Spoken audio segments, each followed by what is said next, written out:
En Inde, dans un petit village du Tamil Nadu, vivait un homme nommé Arunachalam Muruganantham.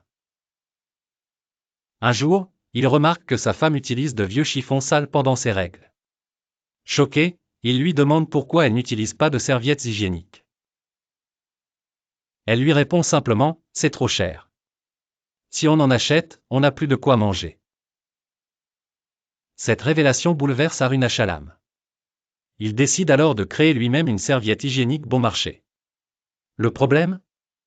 Il n'a aucune connaissance médicale, pas d'argent, et surtout, il est un homme dans une culture où les règles sont un sujet tabou. Déterminé, il se lance dans l'aventure, et ce qu'il fait ensuite est surprenant, il commence à tester ses prototypes sur lui-même. Il construit une fausse vessie utérine, avec du sang animal qu'il porte toute la journée pour simuler les règles.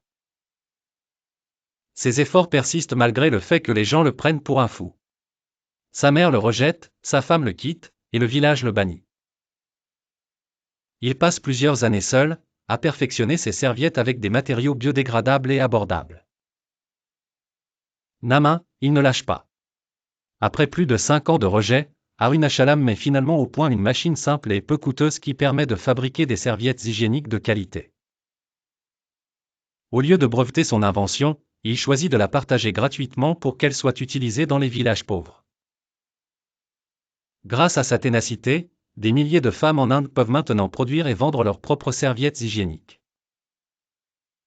Arunachalam a reçu des prix internationaux et a même été nommé parmi les 100 personnes les plus influentes du monde par le magazine Time en 2014.